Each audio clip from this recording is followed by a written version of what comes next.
This is Eric Krakauer, and you're listening to the Seleção podcast.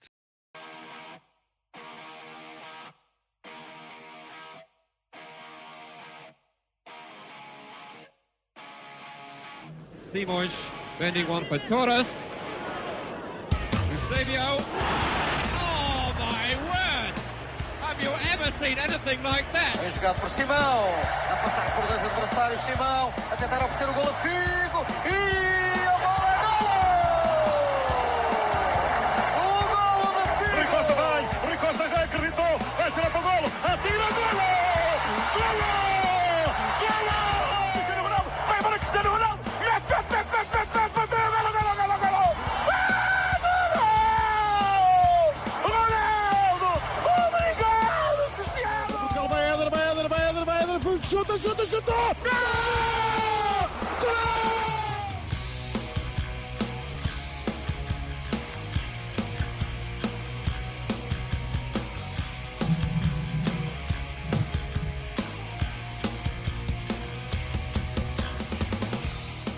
And we are live here on episode number 88 of the Seleção podcast, broadcasting on YouTube, on Twitter, and on Facebook Live. My name is Danny Pinto. I am your host. We are a proud partner of Portugal.net and of Palma Media, and we had so much fun going live with you guys a few days ago before the game against the Czech Republic.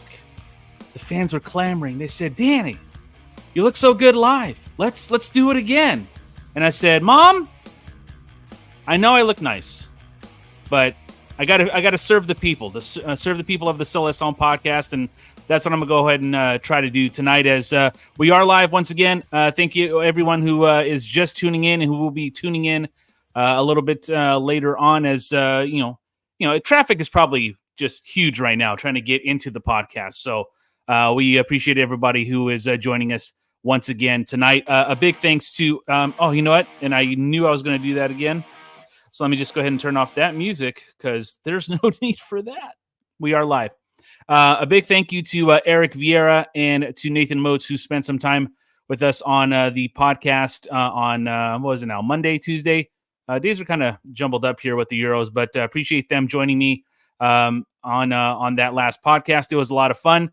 Today, we will be joined by Michael Teixeira, who was the very first guest of this podcast, and he makes his resounding return on episode number 88. He was here once again before, so he hasn't been here for not 87 episodes, is what I'm trying to tell you. But appreciate his time. But we are going to start with the matchup that is awaiting Portugal on Saturday, and that is the matchup against Turkey, the Group F leading Turkish squad. And just to give you guys a little bit of a history lesson here, the last time these two teams got together, it was in March of 22, and it was in the semifinals of the playoffs for the 2022 World Cup. Of course, we had lost at home and found ourselves in that playoff once again.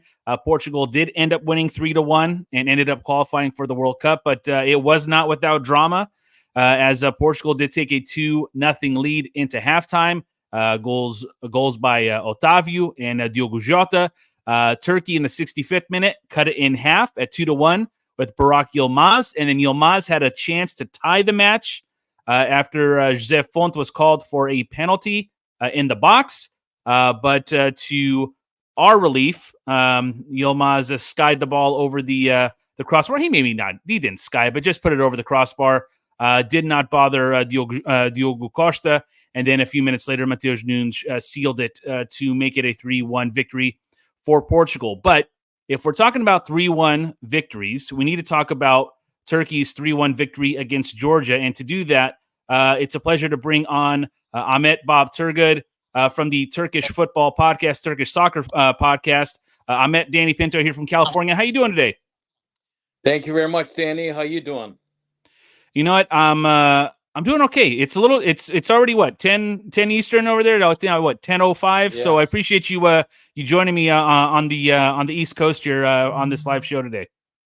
No problem. Thank you for invitation. Great to be on your program. Great to be with part of the Portuguese podcast. And you're doing this live. We are doing it live, so we need to keep it clean, Ahmet. Please, no cursing. I don't have a dump button. No, okay, no curse. The one Yeah. thing that let me make one clear, as you Sure. know, Turkey is not called Turkey anymore. They changed the name to Türkiye, as well as Czechia.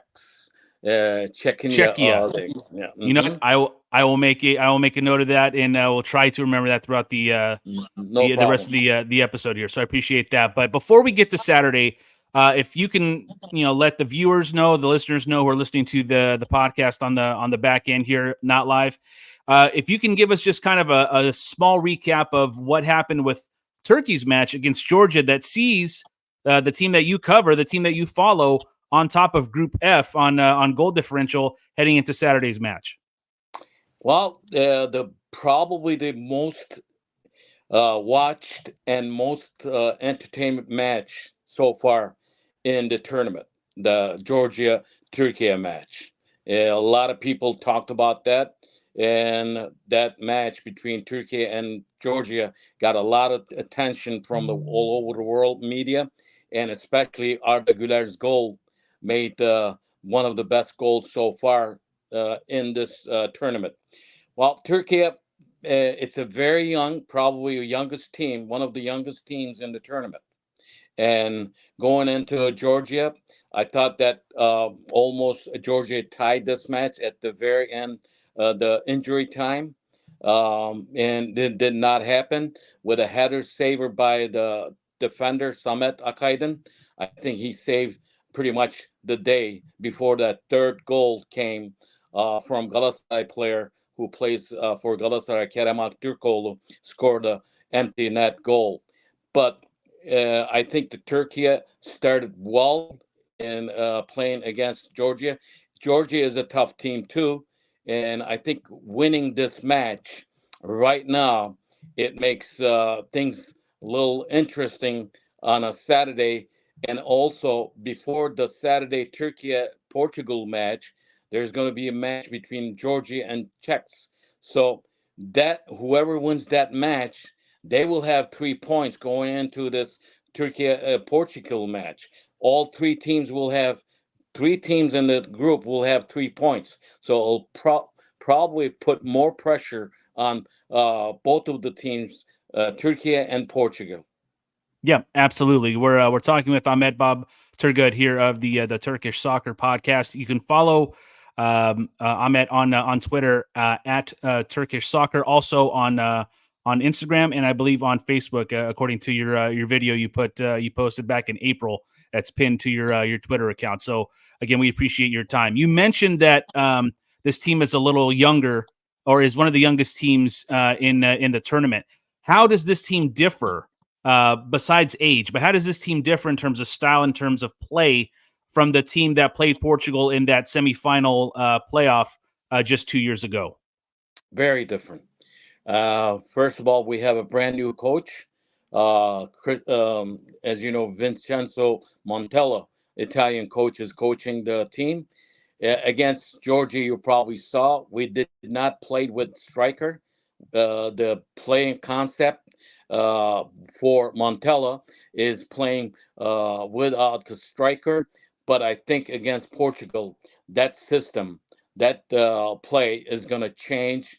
I'm looking at least, because if you look at Portuguese national team, they play 3-4-3, and that's going to be it's not going to work against Portugal. So you need to put at least one striker and one from behind. So we might see Cenk Tosun, who's a little bit experienced and also a little older, on top.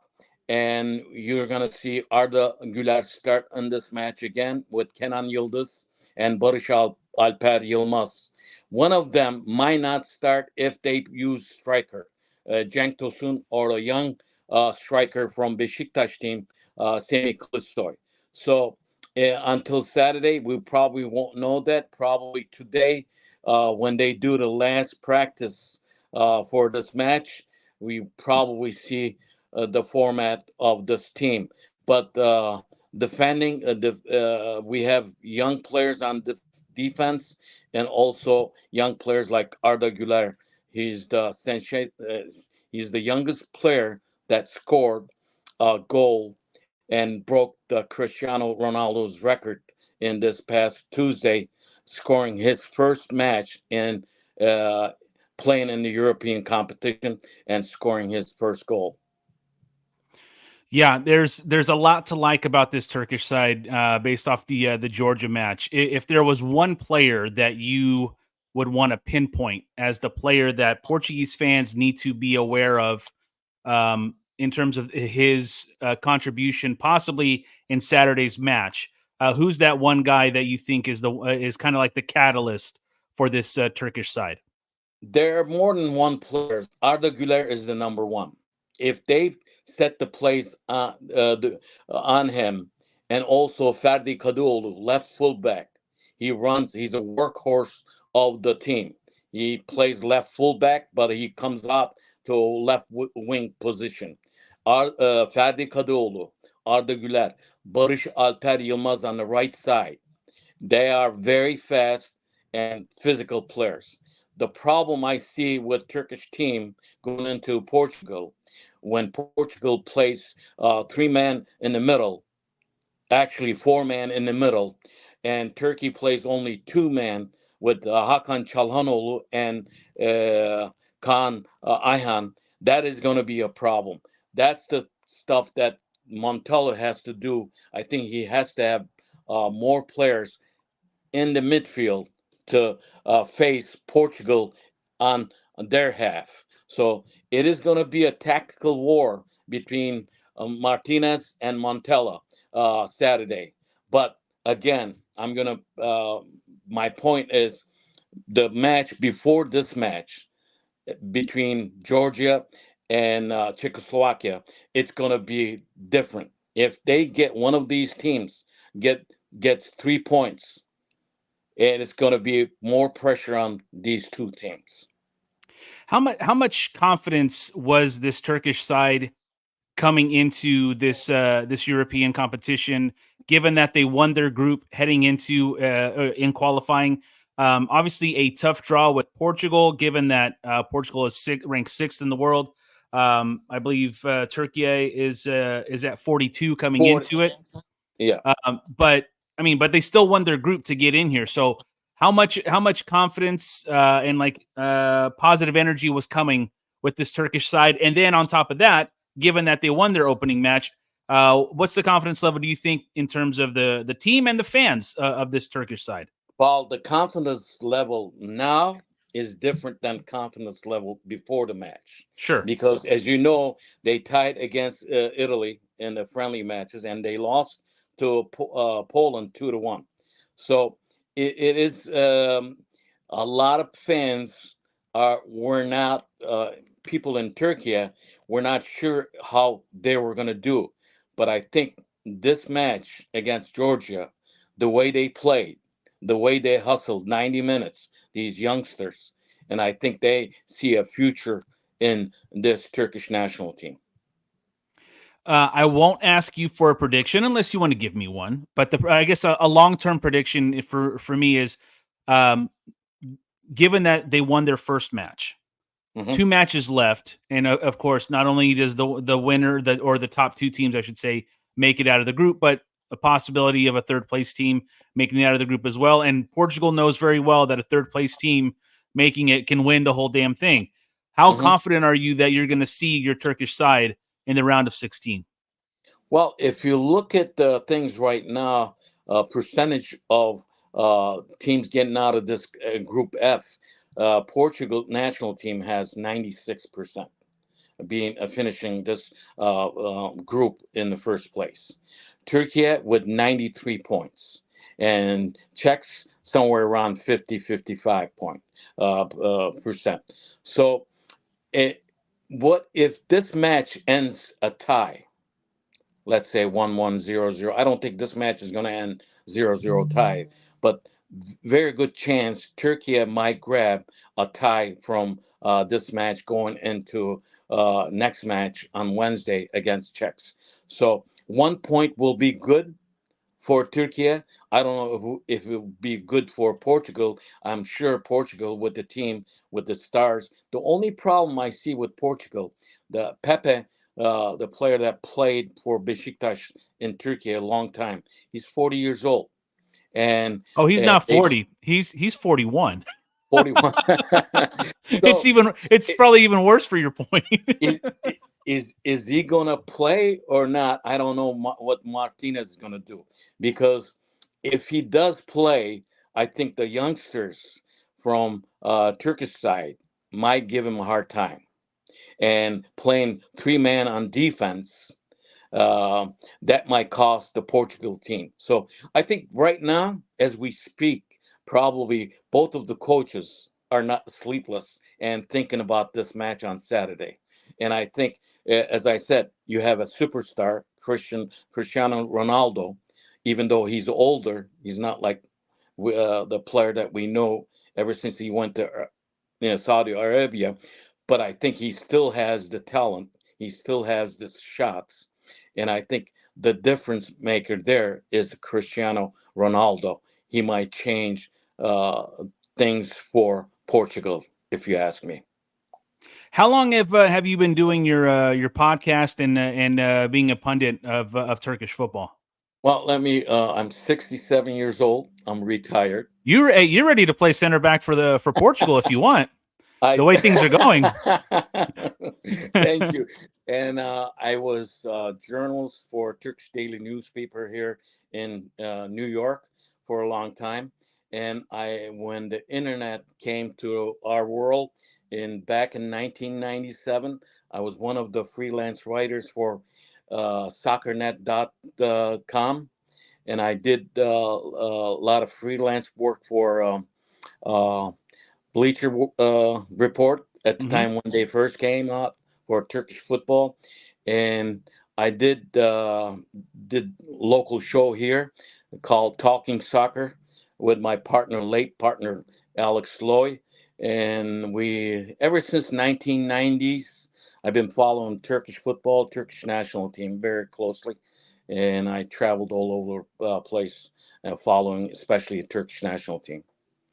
Well, Matt, we really enjoyed having you on. Good luck to you guys the rest of the way. Not so much on Saturday, but in round 3, why not, right? But appreciate you coming. Yeah. Let me ask you, what's your prediction? Do you make predictions about this match? Well, yeah, I make predictions all the time. I'm very much wrong a lot of the time, Ahmet. So I if I want to be wrong, I want a Turkish victory so that I can be wrong about that one. But if I had to guess, I think the game against Czechia should have woken up this Portuguese side to be like, listen, this is not going to be this is not European qualifying anymore.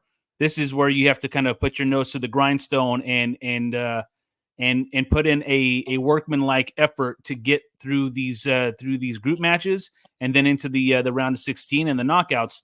The one thing I will say is that this was a game for Portugal that I thought in years past they may have lost or at best drawn.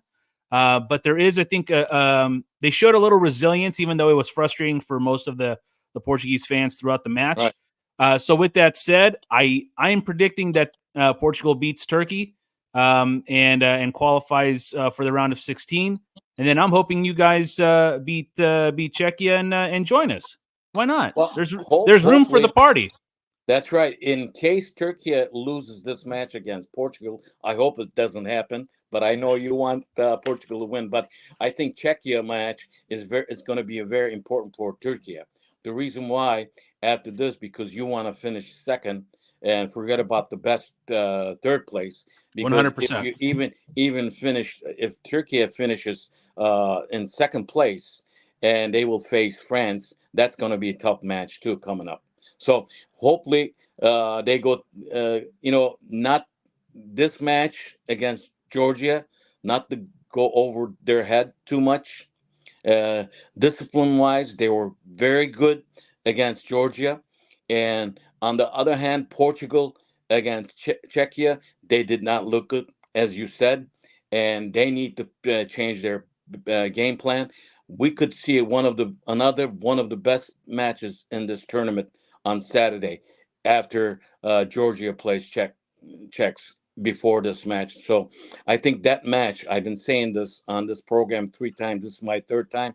I think that match result, it's going to make a huge difference for and put pressure on Portugal and Türkiye. So things could get a little bit Very interesting. Yeah, Very interesting. right. It could be after Saturday for sure. Right. Hey, Ahmet, you're the best. I really appreciate you making some time for us and coming on. And again, all the best to you and the coverage that you're providing all your fans and followers as well. And hopefully we'll talk again someday. Thank you very much, Danny, and we'll talk to you again. Thanks again. You got it. That was Ahmet Bob Gurgut of the Turkish Soccer Podcast. Again, you can follow him at Turkish Soccer on Twitter. From one legend to another. Look who's here. A fourth be God, man. You gotta bring it back. Yeah, my first ever guest here on the Seleção podcast, Michael Teixeira. Michael, what's up, buddy? How's it going? Good afternoon, everyone. Good evening. So you heard what Ahmet had to say about Saturday. What well, we're going to get all over the place here because obviously we want to look back at the Czech match and also look forward to the Saturday match against Türkiye. But just kind of your thoughts on Tuesday and what you felt after the end of the game. Yeah, in true Portugal fashion, much to be desired until the very end. They really put easing into a tournament to a whole new level. But sure did. If you look at the statistics and the way Czechs came out with how deep they were, I'll just start off with the lineup. I was really shocked when I first saw the lineup, as I think everyone was. Was not expecting, not necessarily the formation, because we've seen Martinez play in a similar fashion between 3 center back system and 4 in the back. We've seen him use a variety of players. He's a very versatile manager. But I was not expecting to see Dalot, Cancelo, and Nuno Mendes all in the same lineup. I was also surprised not to see Pedinha in there. Everywhere else, I just felt it felt a little bit awkward, disjointed for much of the match. And I felt like the changes were a bit late. This is all too familiar. Might as well call him a bit late. Roberto dos Santos, I guess, right? Yeah. Oh, man. Yeah, it was. There might be a relation here, but. Well, I mean, Spain and Portugal aren't that far apart. But, yeah, for me, but it was one of those things where it did seem weird, and then it seemed slow. Because I know that the Czech Republic, right. They had everybody back, and they were playing way back, and they would kind of pick their points on a counter, but it wasn't very often. And I mean, I don't have the stats in front of me, but they couldn't have gotten any more than like 1 or 2 shots on goal, and one of them went past Diogo Costa. It was a gorgeous goal. I mean, I don't think Diogo Costa could have done really much about that one, but it just seemed that they were timid and afraid to make a mistake. And it just was so against what got them through qualifying by scoring 36 goals and only giving up 2. And believe me, I'm very much aware that the competition is now, I mean, it's a tournament now. I mean, qualifying is one thing, tournament's another thing. But it just seemed like they just were afraid to hit the gas. And anytime and even like when the one thing I noticed most about the Czech side was when they had the ball, they were moving the ball. They weren't sitting with the ball, and it could have been just like a pass to the wing, a pass going forward, but they never settled. And it seemed like as much as Portugal was dominating the possession, it's almost like Portugal allowed the Czech Republic to get all the way back instead of pushing the envelope as much as they probably could have or should have. So I agree with you, man. It was awkward. It was weird. But I do stand by the idea they definitely that played. Yeah, they go were ahead. playing not to lose. They were definitely playing not to lose. Sorry, I think my service here might have cut out and didn't mean to interrupt you there. But they definitely were playing not to lose. You know, they were very direct on one side of the field and very indirect on the other. And I see a lot of comments here, and so I'll go right to it. I feel like when you have Leon on the left side, Vitinha, Bruno Fernandes, they all knew what to do with Leon, was get him into space. You know, he didn't have the best match, especially in the second half, I felt, but he created a lot of opportunities in the first half, just simply with his directness, right?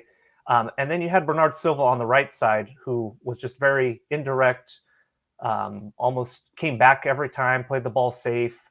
He had a couple opportunities in transition, but it created a very lopsided feel to me, where you had one side with Leon going north to south, and then you had the other side where Bernard was just playing very safe.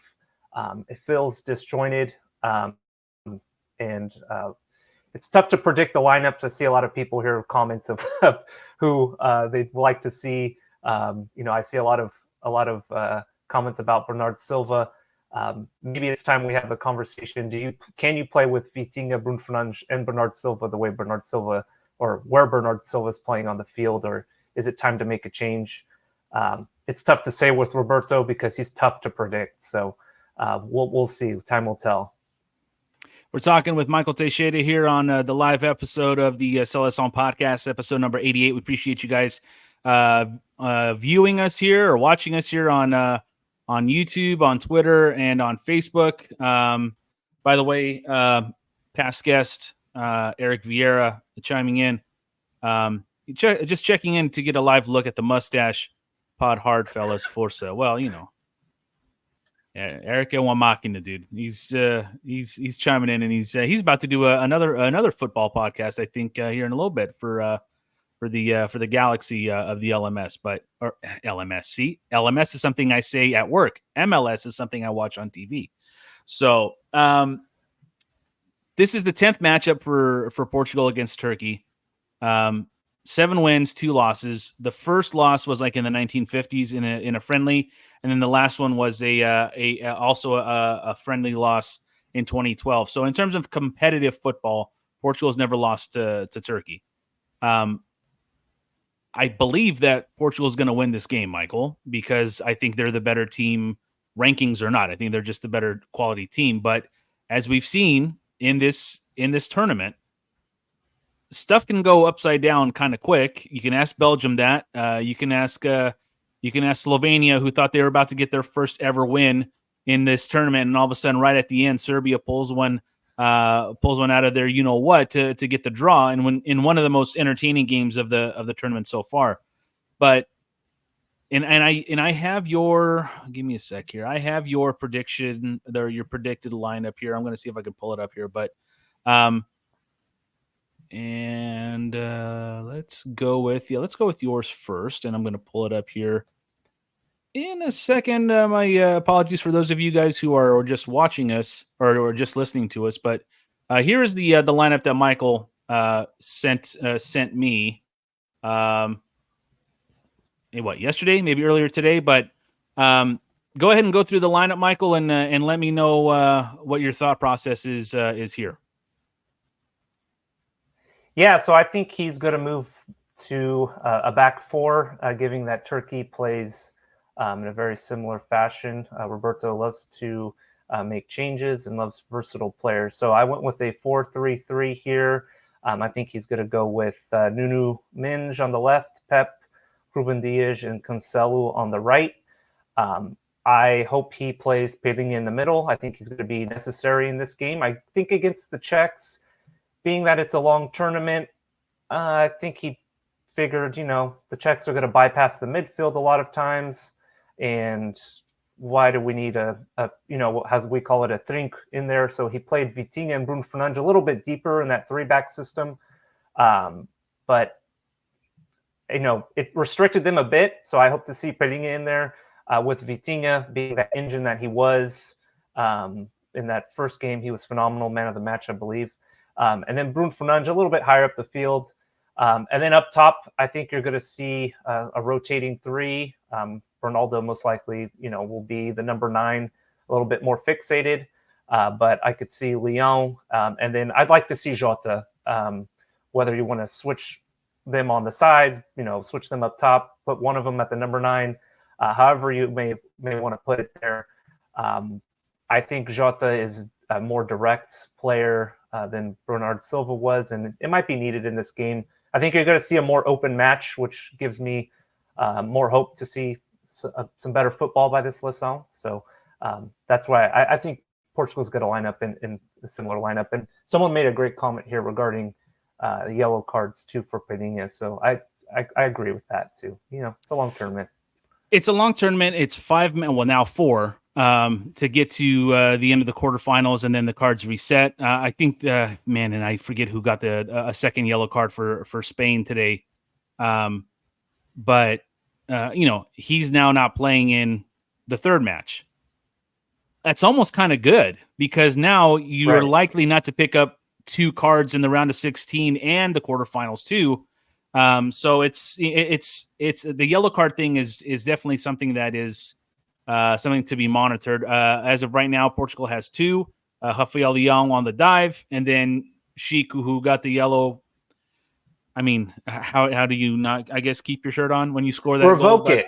They should petition that. That's such a stupid yellow card rule. I'm sorry. I mean, he's not getting butt naked and he's trying to show his emotion and I don't know. That's he's like that's all of 5'4" too, so you can barely see him when he's running around the field. So I think just let the kid have his moment. Yeah, for sure. I'm trying to pull up my my starting 11 here, so I do apologize that I'm not showing that yet. But for me, my 11 looks like this, and this is just it's not what I think he should do. I think this is what he's going to do. And please, it's a 4-3-3. Don't look into Bernard or Bruno Fernandes playing ahead of VT. It's just 4-3-3. I think Chico gets the start because I think he's shown that he could play, even though it was a friendly against Finland. The confidence of this kid, and I used the word grit with him a few episodes ago, and that goal that he scored was the epitome of grit. Getting in there, getting into where you need to get into in the areas that you kind of need a fight to get through. And I thought that was the a goal that was the epitome of what I need from him in this lineup. Now, do I think he should start? I just think it's a change of pace given that Bernard Silva kind of held things up a little bit on his side. And now you have pace on both sides of the field. And you still have Pedronet on the bench who can give you speed again. The thing that I have, I guess, that I want to keep from, not keep from happening, but I think Jota is a great player, and I think he serves this national team well. But he, like Pedronet, kind of injury prone these last 6 months or so. So go ahead. He might not be fully fit either. I think he's coming in with some knocks. Jota has going into the tournament. Same thing with Net. So I agree completely. So I don't mind having those guys as options coming off the bench. I like having those kind of hired guns on the bench to come on in either right at half or in the 60th, 70th minute. Sometimes in the 90th plus 2, as we saw on Tuesday. But I think if you were to come out with a 4-3-3 and I think this is just a gut choice here. I think he's going to go with Dalot, and he's not going to go with Cancelo on Saturday on the right. I think he still goes with Pep in the middle and Ruben Dias. My hope is that Pep can A, get out of this match without a yellow, B, get out of this match not injured, because, I mean, as you know, you've seen enough fourth games in these last few years. Every little thing now kind of keeps him from playing more and more, So if he can get through on this second match, Portugal gets a victory. They could sit him, play some of the young kids to get them some experience. They had Inacio come in the second half. I thought he played relatively well. Not a lot of time, but he played okay. And then I thought Nuno Mendes got better and better as the game went on. And I think the midfield of Palhinha, Fernandes, and Vitinha are going to be the midfield that we see on Saturday. Say what you will about Bernardo Silva. We mentioned the stat, and you sent it to me again today. I am shocked that in major tournaments for Portugal, there are goose eggs in the goal and the assist department. And that's not the end-all, be-all, but it is almost like the bottom line for an attacking player. And if he's not providing service for goals, and if he's not getting those grit goals like Sheik was doing or did on Tuesday, I have a really hard time justifying him starting over guys like Chico, like Pedro Neto, if depending on the situation, and honestly, like Diogo Jota, if you wanted to. Like, I don't think his play on the national side in big tournaments merits an automatic start, and I think the game on Tuesday kind of proved it. Right, and just going back to your statement on some of these players here, I think Sheik is a fiery player, which is a great addition into the lineup against Turkey. I am one of the biggest Sheik fanboys out there.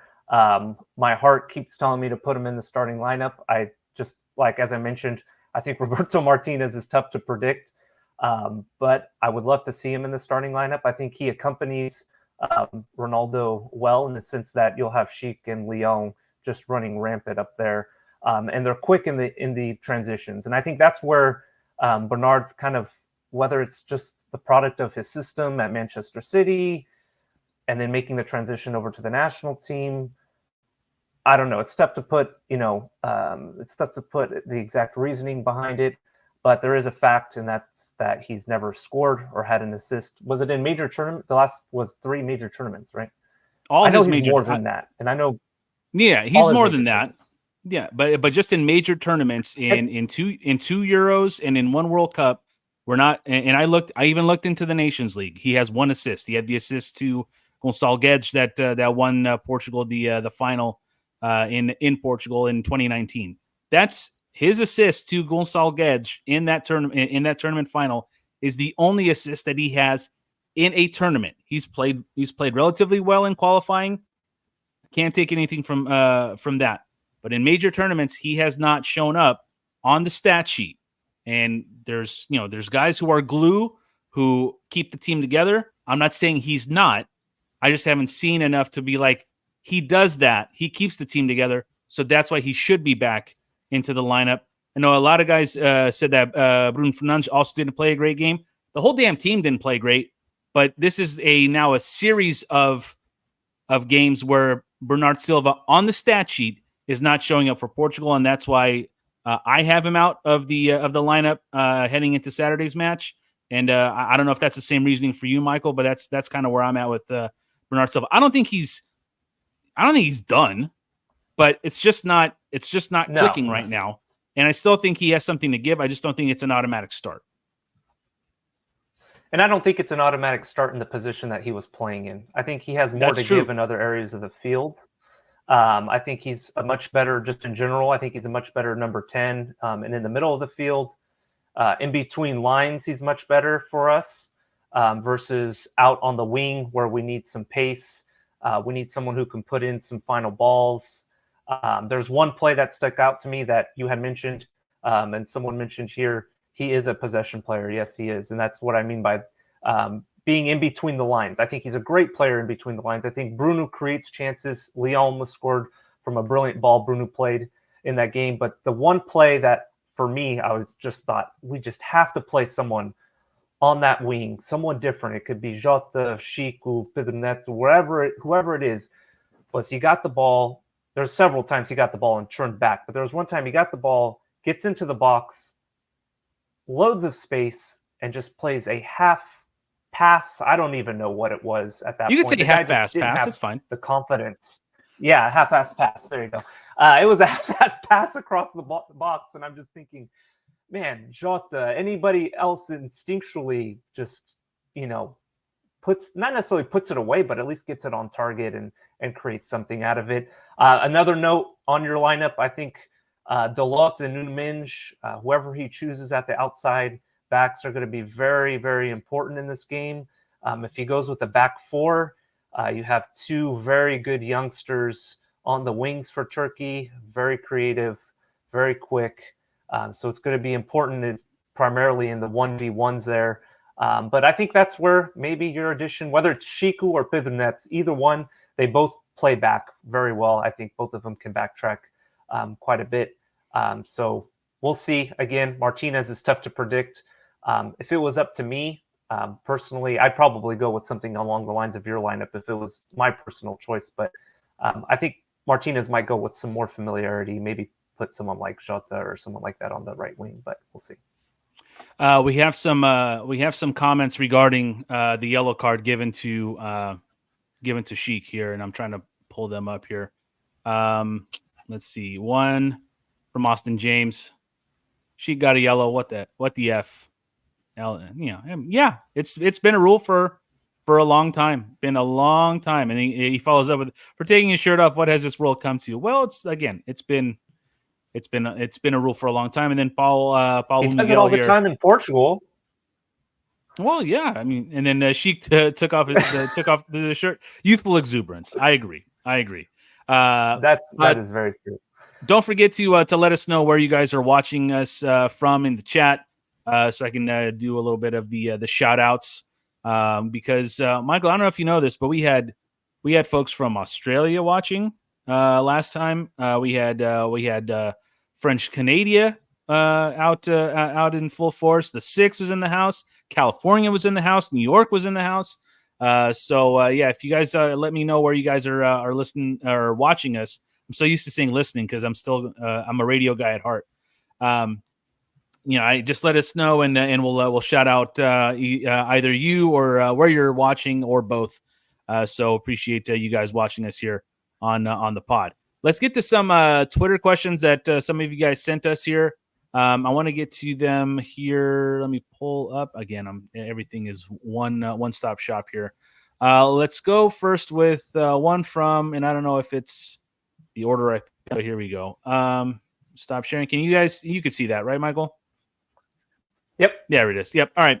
What is going on with these terrible corner kick routines and how do they fix it? Well, I don't know. Well, how they fix it is just by kicking it into the box. You tell me, you are more of a tactical guy than I am. Explain, if you can, the advantage of these short corners, and then what are your thoughts on these short corners? Well, it depends. I think the short corners worked well. Was it in Euro 2016 and any Euro Cup where you had Rafael Guerreiro as your second man to put the ball in the box, which at the end of the day is what it comes down to, is the ball that gets played into the box. I think with these short corners, you're looking to get the defense out a little bit and in transition, moving up the field. I personally would just like to see a guy like Bruno Fernandes or Vitinha take the corner directly into the box. But again, let's remember, we played with Vitinha, Bruno Fernandes, so Bernard Silva, no Pedinha. You're losing height here, guys. Nuno Mendes as your third center back. Let's try pulling a Maniche. I got the Euro 24.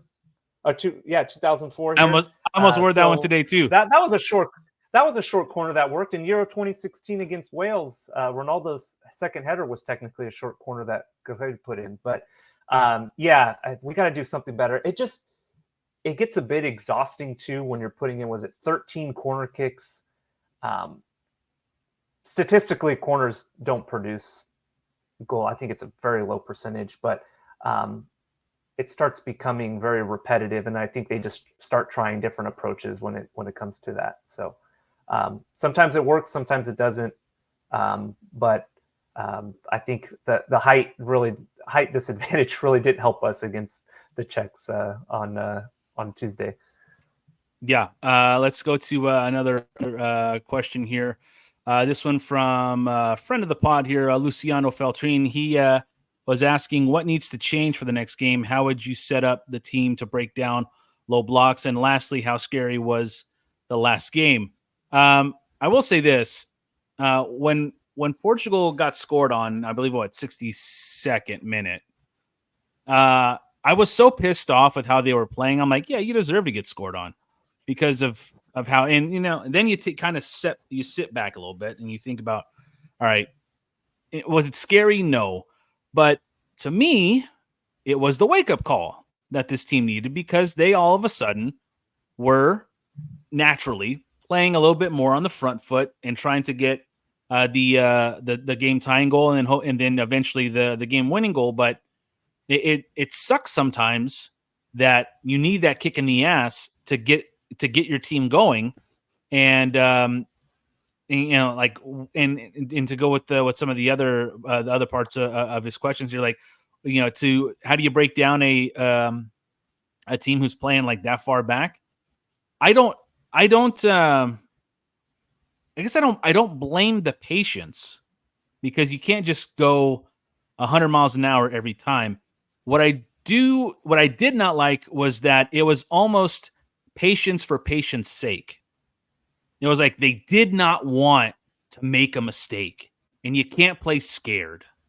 And it seemed at times, not that scared is, I'm probably overdoing it here a little bit, but it just seemed like they didn't want to make a mistake.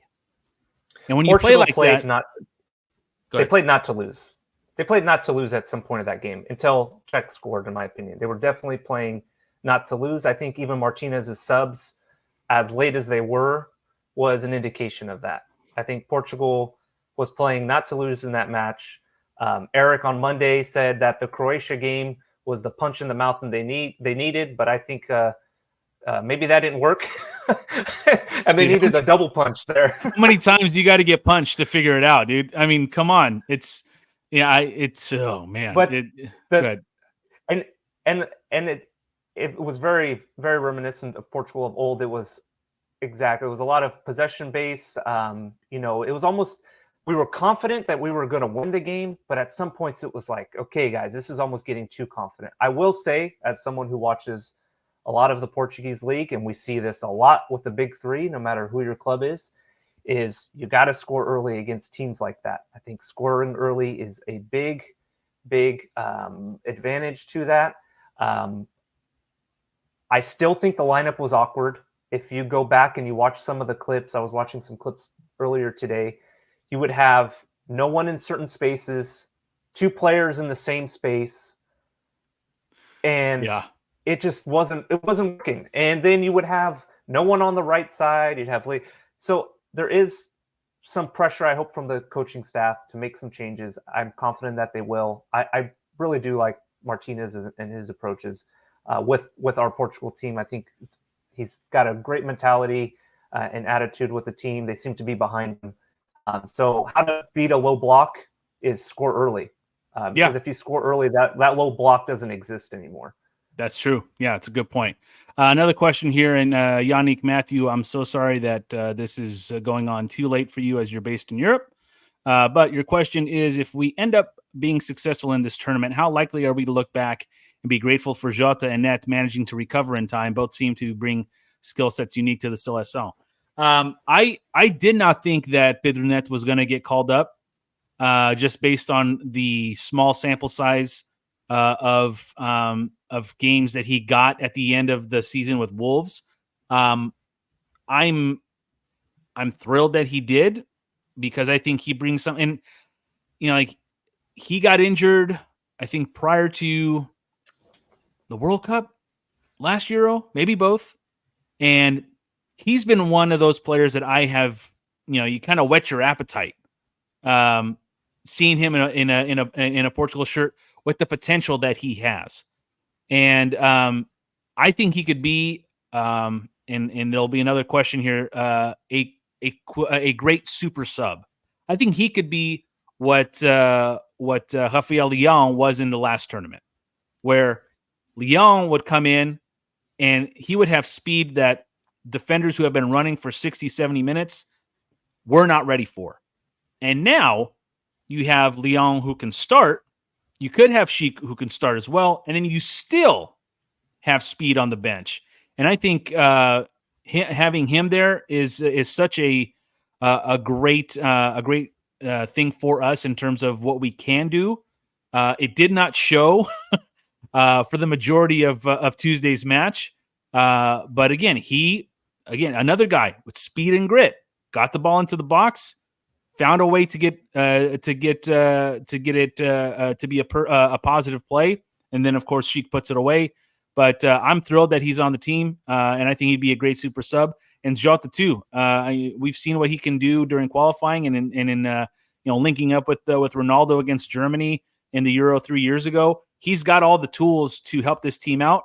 I think this particular tournament may be best served coming off the bench based on the injuries that he had suffered in the first part of this calendar year. But both of those guys, yeah, I think super lucky to have those guys on the team in this tournament. What do you think, Michael?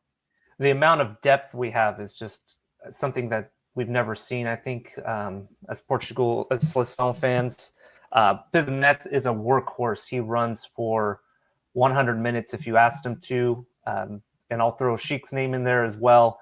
I love both those guys. They have great attitudes. They came in. They're going to run hard for you. They're going to play hard no matter if they're playing 1 minute or 100 minutes. They're going to play the same way for you.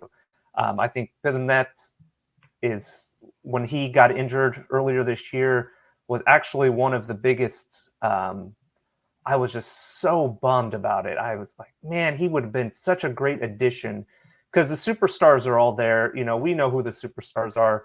But in my opinion, it's those Pivet, it's the Jotas,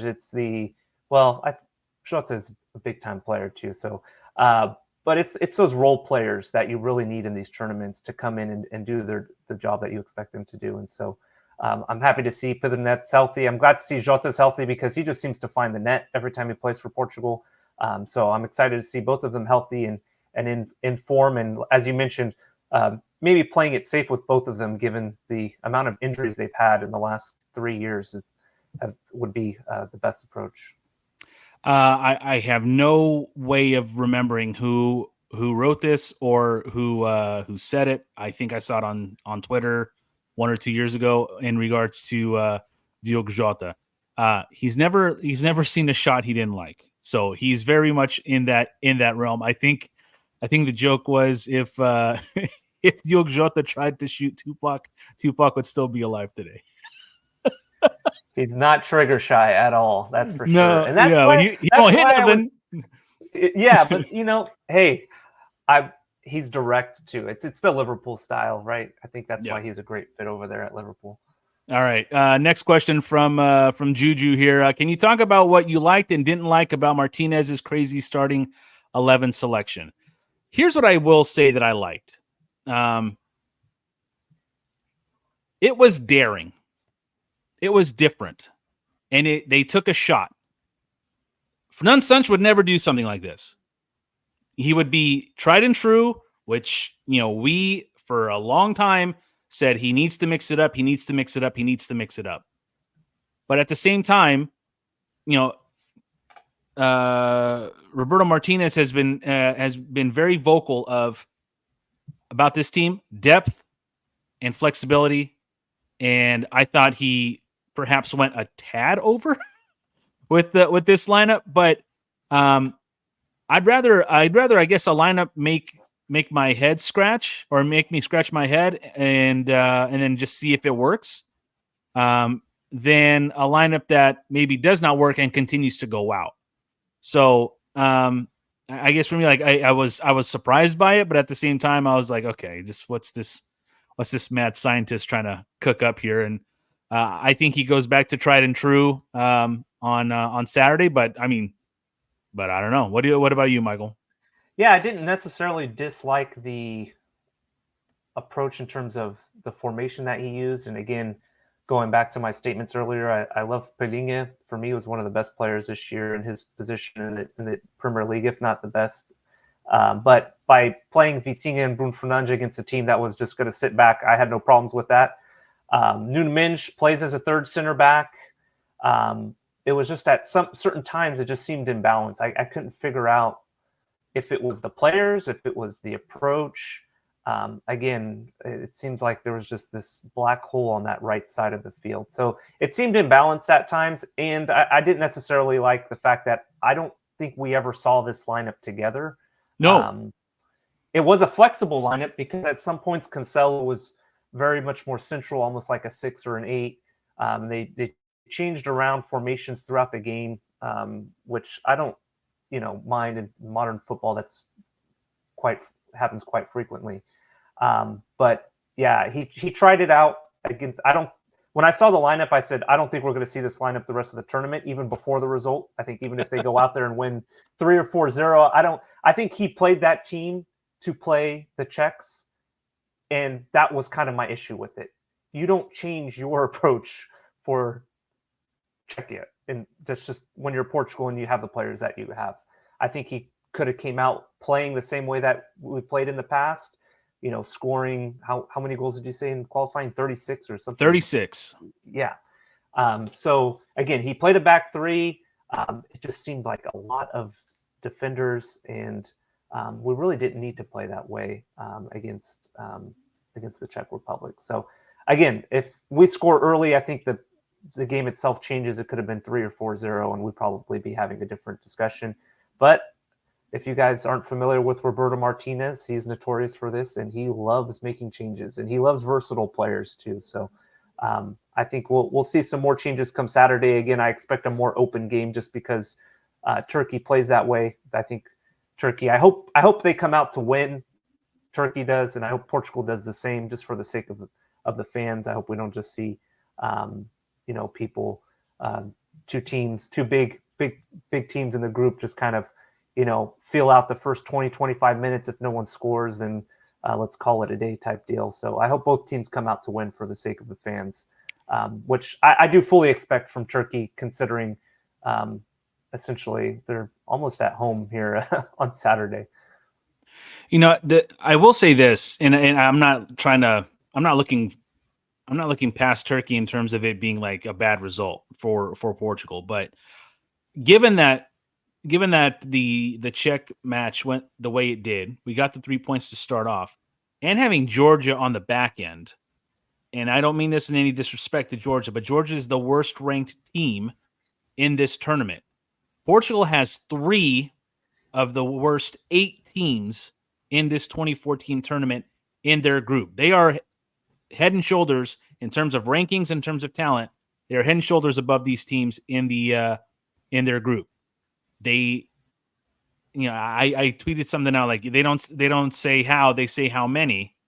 I want them to win every friggin' game, obviously, but it would make me feel a little better if they could put a positive game together against Turkey, so that the match against Georgia, even though it should be a mismatch on paper, isn't for anything really, if that makes sense.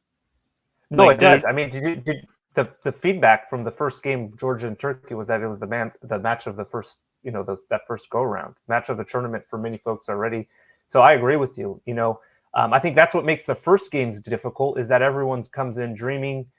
Czech Republic know that if they can pull off a point, they're sitting in a good position against one of the top contenders. So I agree. I think getting the 3 points, and you could already, based off of the first game that morning, or that morning here on our time, you could potentially know that you're in first place if you win this match, and that it's given that the head-to-head is the tiebreaker. If Czechia and Georgia tie, for example, or if the Czechs win, I think then Portugal would be automatically first place in their group if they beat Turkey.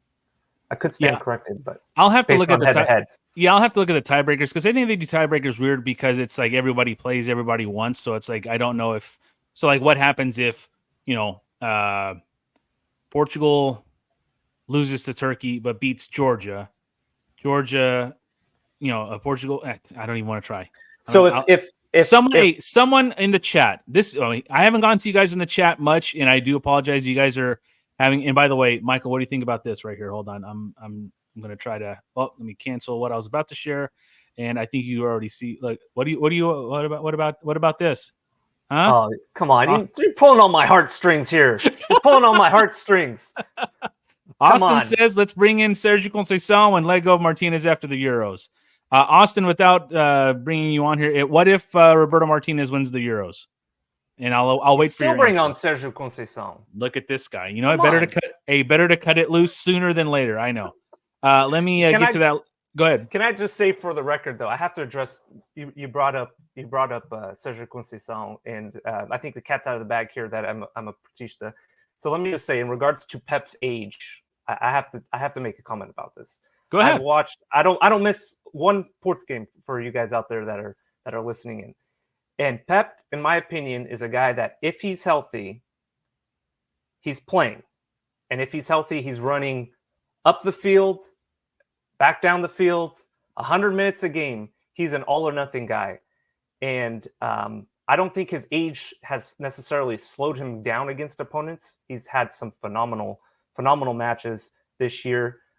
For me, he was one of the best players in Euro 2016, almost 8 years ago. But I think you could see similar performances from Pep this tournament. But you know, it's that the father time does hit him is on those knocks. He gets these knocks from time to time. But when he's on the pitch, you are going to get a full 120% running around. I don't think any 19-year-old is going to pass Pep, in my opinion. I will stand on that comment. So try it on Saturday, Turkey. I dare you. But I think you have to protect him. And you know, winning this game is huge for that, both for him, Ronaldo, same thing. I think if we need those guys, I will make that comment too. We need Pep, we need Ronaldo. And I think it's very important that we get a positive result on Saturday, a win, and we can sit both those guys, give them a little rest before the knockouts. Because again, they're very, very, very important to this team. You can substitute any of the names out there that you'd like, but when Pep plays, we just look different. And same with Ronaldo top. Yep, absolutely. Real quick before I get to the last question, because I wanted to ask you, as you are a Portuguista, the club announced that he is not going to be back next year as a player. As a player, what is that? Okay, what do you think? I don't know. They made that distinction, so I thought that was interesting. Oh, do you think? Okay. Oh, all Portugal right. wins the Euro. Portugal wins the right? Euro. He retires. Okay. So. All right. Yeah. But do you think that this is, because I wasn't going to go with this kind of questioning until you said what you were about to say. Do you think that this is the last time we see Pep on the field this tournament, or do you think he finds another club, maybe hooks up with the Saudi club, or God, what if he comes to the MLS in good old America? But do you think that there's a good possibility that this might be his last football this summer? Could be a possibility. I don't think he's made any statements out there, but I did find the comments interesting about they kept specifying that it was as a player that he wouldn't return to the club. Maybe that means later on he returns as, in another position. He could be like Bruno Walsh, who just keeps on playing, and you have to do a good old Wikipedia, Google search to figure out, did he retire or did he not retire? No, you know what? You know where he played? Hey, there it is. Played on Nani FC, buddy, in the soccer tournament this summer. I watched that. That was awesome. Fun. That was a lot of fun. Bruno Walsh was very old. He looked very old. He is a beast. I'll never forget. I think 2016. I think you and I referenced this game a lot for whatever reason, but it was a friendly at Wembley against England. Bruno Walsh goes head or goes Hogan. he goes studs up on Harry Kane's head, gets a red card. They then take out Rafa Silva, I believe, and then we never see Rafa play at all for Portugal in the 2016 Euros. And I don't know why that's like fresh in my head always, but I don't know. Because that's summer. If you were to summarize Bruno Alves' career, I'd go with that. That's red card in a friendly. Yeah, red card in a friendly, because that's what you're gonna get when you sign him. I love that guy. Right on. He's a beast. Last question here from Felipe Orlando. Pull it up here. There we go. And I think we kind of referenced it a little bit earlier, but do our super subs deserve to start or after saving us, or is that exactly what they are, super subs? Jota, for me, prime example, a great impact player, but always frustrating as a starter for the Seleção. I don't necessarily agree with that last part. He can be, but I think anybody can be sometimes. But in terms of super subs, it's almost like in basketball, you have your set bench guys that you have your guy who can go on a heater. You have a guy who can play great defense. You have a guy who can distribute the ball, and they all have their roles on defense or on the second unit. And I just think for this tournament, I think Jota is best served as being part of that bench mob, as I use a Sacramento Kings reference from the early 2000s. I think he and Pedro Neto, Nelson Smed, even like a Mateus Nunes, for me, those are guys that I think can contribute off the bench and don't necessarily need to start to have a big impact on this national team at this tournament. What do you think? Yeah, similar to what Quaresma did in 2016, right? Came in on as a super sub, scored against Croatia. You gave him some starts throughout the tournament because I think it's important that, based on merit, you do give these guys these starts, which is why I liked your inclusion of Sheik in there in your starting 11. I wouldn't be surprised if on Saturday either Net, Shiku, or Jota gets the start, one of our three. I'll call them all three our super subs because that's the luxury we have, is that you're not utilizing your only super sub by including one of them in that starting 11, right? So whoever it is, I would like to see someone who's speedy, maybe more Pedronet or Sheik in there. Again, you're not really losing anything like you mentioned, because you still got plenty of options on the bench who offer the same abilities that you have on the field at that time. Well, we appreciate everybody with their Twitter questions. Let's go to some of the comments that we have in the chat, and I'm going to try to kind of go off a jumping point here. Austin James has been very active. He's mentioned Churiz. We got lucky. We're lucky we got that Churiz of an own goal on the check. Is he saying that Churiz is bad or is Churiz is good? I hope it's saying it's good. It's good. All right. Yeah. Just making sure. Yes, the Maria Churiz is good sometimes. or the Zez, depending on you just never know. But if you go knocking enough, you're going to get an own goal. So I look at Spain today, right? You could make the same argument. Well, I think we've now had 5 own goals in this tournament, and we're not even. I guess now we're halfway through round 2. I think own goals more than anything. It's not like these teams are dribbling to their own goalie and then taking a shot in the upper corner. I mean, these own goals are products of the other team attacking and putting the ball in areas where there could be a goal, whether it be scored on by their team, or if a defender makes a mistake, or it's just unlucky. Luck, good and bad, plays a big part in all of sports, not just football. So, if it's a tip pass in football, if it's a guy who takes a 3-pointer, but all of a sudden his foot's on the line, whether it's on the end line or on the sideline, or his foot's on the 3-point line, luck has a lot to do with it. And I think the risk you run in those. It's the risk you run in those low blocks too.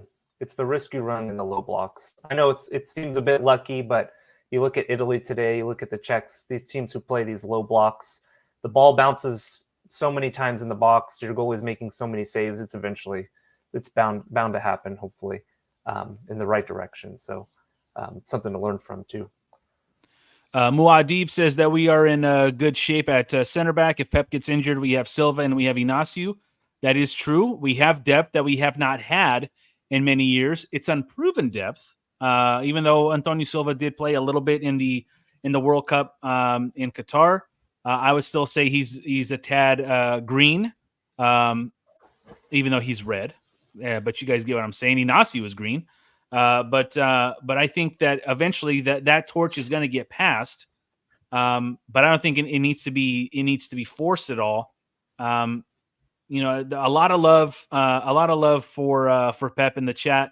There is a question here from Jason Mendonça where he's asking, agreed on all the praise for Pep, but can he play every 4 days? This is why I think Saturday's match is so important, because if you can knock out or knock down this round of 16 berth, which you should, and depending on how the game goes between Georgia and the Czech Republic, if you can win the group and solidify your spot as the group winner, where no matter what happens on Wednesday, it's a match that you do not have to win to solidify your place. That's where you can rest a guy like Pep to give him more than those 4 days that he desperately needs and would be advantageous to get this time in his career. So it's something that I think is got to be on the mind of Roberto Martinez heading into this match, not only to get the victory, but to get some guys who not on their last legs, but could use some rest for those legs to get them as much rest as they possibly can, because once the knockouts start, they're going to need every single one of them. And I can answer that. Yes, he can play every 4 days, but for 3.5 weeks, you're pushing it. So I think getting the results on Saturday, winning on Saturday, giving him a little, what would it be, close to a week before he would have to play the next match, would be hugely beneficial to him, and he'll be golden the rest of the tournament. But pushing Pep 3.5 weeks every 3 or 4 days would be a challenge, I think. There's a question here. Didn't we have multiple own goals we scored in the last Euro? Yeah, it was in the Germany game.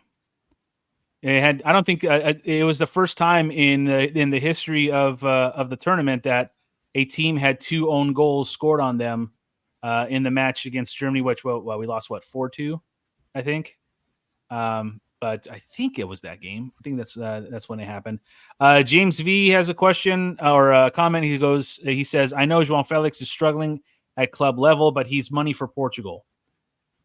Is he? He's a good option, but I don't think he's has been money for Portugal. Could be because he's not in form or has not been in form. The whole agent thing comes to play, and I'll leave it at that sometimes with him. Does he have all the talent in the world? Absolutely. It's not about his talent. It's just where he's at in terms of form. Would I be shocked if he was a big part of the national team in this tournament? A little bit, but does he have the capability to do it? Absolutely. Oh yeah, 100%. It's not about ability. It's not about skill with João Felix. It's all about getting the opportunity and kind of earning the opportunity. Right, and I think that's why both of us include Leão in our lineups, right? Because we've seen what he could do this year with Milan. Well, the last 2 years, we want to see some of that on the national team. He showed glimpses of it in the first game. Again, he didn't have a bad game in my opinion.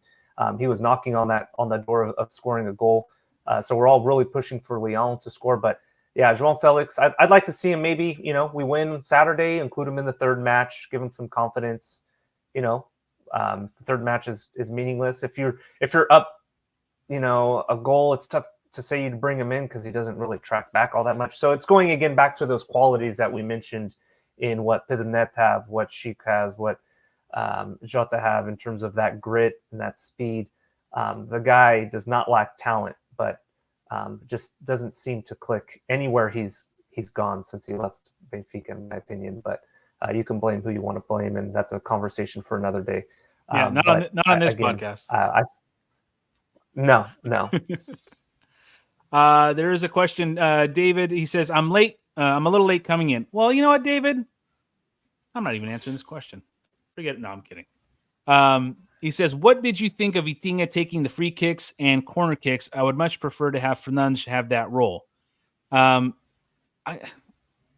think it was a combination of they were trying those short corners that weren't working I think Bruno Fernandes ended up taking over on the corner kicks towards the end of the second half.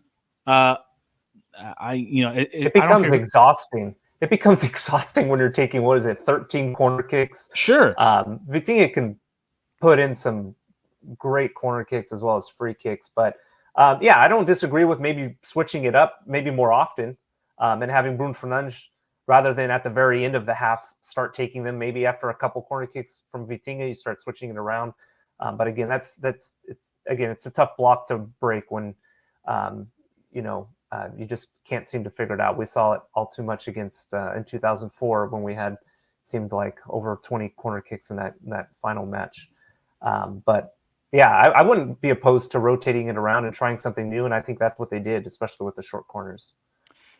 What did you think again? And I don't think anybody played particularly great for the for Portugal on Tuesday, but Vitinha won the player of the match. Does he get that because Portugal won and he played 90? Or I don't think he was. I think he was okay. I don't think he was player of the match quality, but I also think that they maybe just had to pick somebody and he was positive, but I don't think he was. I don't know. I just thought that it was weird. The whole goddamn game was weird, Michael. Right. I think he probably was the most consistent in that match in terms of he was the engine. He kept, connecting, between the defense and the forward line. It seemed like there was no one else in that space. And that's some of the breakdowns I saw since that match was that we did not have anyone in that attacking space. It was just weird. Again, everyone was just seemed out of position. It's like we wouldn't have anyone in an attacking midfield role. So a lot of times you would have Vitinha playing in a very deep role, connecting, the ball to the forward line. And so I don't have the stats in front of me, but I would put a very good bet on the fact that he probably had some very nice looking statistics in that match. I probably would have gave it to the man who scored the match winner, but that's just me. I mean, that might be like the least amount of time played to get a man of the match, trophy. But at the same time, it's like he scored the goddamn game winner. Why not? But I mean, stuff like that really doesn't matter at the end of the day. What matters is the 3 points. I just thought like Vitinha, I'm like, okay. It's maybe they're giving those away to guys who I personally thought he was. I thought he was great though. I thought he was great in that game. I think he's going to be someone that we do need. He's an engine. I think he's going to be an engine between, and he seems to work well with Bruno, which I love Bruno Fernandes, but if you have someone who can accompany him and then put in, again, going back to my lineup, putting in Padinha with them, I think that's a midfield three that would be tough to beat. And so that's what I'm hoping for. He was good. I think Vitinha was solid. I think you just, again, you didn't have anything flashy coming from him. It was almost very João Moutinho-like in terms of his performance. You know what? That's not bad. All over the field. Yeah, that's not a bad comp. Moutinho-esque, in my opinion. All right, buddy. Anything else you want to kind of leave us with? Anything that you're looking for? What are kind of your final thoughts here as we wrap up episode number 88? I'm excited for Saturday. I'm excited to see Portugal playing against a more positive opponent. I think playing against opponents that play in the low blocks that Czechia did can turn into a bit of a snooze fest. I think the team on Tuesday, in hindsight, they were patient. I think if they score early, we'd be having a very different conversation here today. I think we would have probably scored 3 or 4. And there were some moments where we were inches away on Tuesday, in my opinion, from being up early. I think Leon, that cross that Bruno Fernandes put in, he was just barely missed it. And so, again, it's a game of inches in any sports. So I'm excited for Saturday because it was a great way to end it. It was a positive way to end it. It was dramatic. We saw some super subs come in. So that was very positive for us because I think it's important to grow in tournaments. So we definitely have a lot of growing to do, but I am excited to see us grow and have a better match against Turkey. I think it was an eye-opener. I expect Turkey to come out playing hard as they always do. They're going to have, as we say in Portuguese, "O ambiente vai estar quente." I think it's going to be, loud. It's going to be fun. I don't think our team's going to be necessarily intimidated. Let's be honest. We got some top dogs on our team. Even the guys who play in the Portuguese league go into some crazy atmospheres. I think it'll be an exciting match to watch. I hope both teams go out to win it. And I hope I'm wrong. I hope I'm right in that fact that I hope Turkey just comes out to play ball, and so does Portugal. And I think when Portugal plays an opponent like that, we do well. And so I'm excited to see Saturday. I think we'll be leaving that game in very, very high spirits on Saturday. Prediction, I'd say we win by a couple goals. I'll go with a 2-0 for Saturday. That's what I was going to go with. I was going to go 2-0. Yeah. Okay. So who scored? Let's get crazy now. Let's get the sports books out because I think I predicted a 3-0 victory. That did not happen. I predicted that Ronaldo and Bruno and Pep on a corner were going to score. Neither of them did. You're way off on that. Especially corner on their corners too. Yeah. No. So if you had to guess who's scoring on Saturday for Portugal. I'm going to go with Leon, and I'm going to go with Ronaldo. I think Ronaldo's going to get a goal on Saturday. I don't know, man. Have you ever seen that guy score a goal? I don't know. Hardly ever. Hardly ever. But I think we go up. I think it'll be 1-0. Turkey's forced to kind of come play out a little bit more, and I think we'll get the second goal, 2-0. Again, I like the matchup, so I'm in good spirits, and I like the way Ronaldo's playing, so that's why I put him on the score sheet for myself. Right on. Big thanks to everyone who's watching us in the following cities and areas: Montreal, Canada; New Jersey; Los Angeles; Toronto; London; Florida; Toronto; Connecticut; and Connecticut. I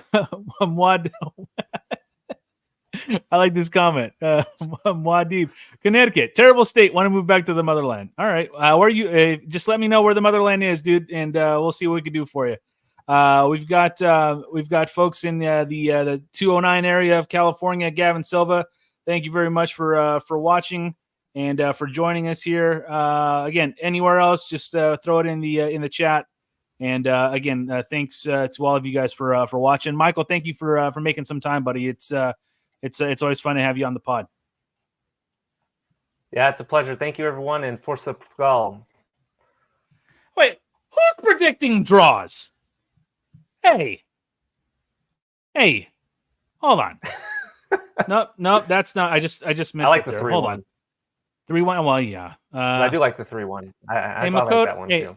Makoto, Mendonça. I don't like it just because we never make things easy. Hey, new team, bro. No, and Muad'Dib is from Portugal. It's a new team. Even though we played like the old team on Tuesday, new team. Hey, this whole thing's been very un-Portuguese like until Tuesday, and then we reverted back to our roots, which is what we do. So let me tell you guys something. It's so fun to do these live shows. Someone was asking for me to do more content. I'm gonna do as much content as I possibly can. This is a lot of fun. I enjoy doing it with you guys. I enjoy bringing folks from other national teams that they're covering. It's always fun to do that, and it's fun because you guys make it fun. You guys are following the show. You guys are on Twitter. You guys are on Instagram, on Facebook. Believe me, it's the impact and the interaction that we get from you guys is a lot of fun. So yeah, I'll keep doing as much as I possibly can. Big game on Saturday, so let's hope that that Portugal gets the victory here, gets the 6 points in the group, and again, just keep the good times rolling here as we thank Michael Teixeira for coming on, for Ahmet Bob Gurgut from Turkish Soccer, and of course all of you, and as always, Força Portugal!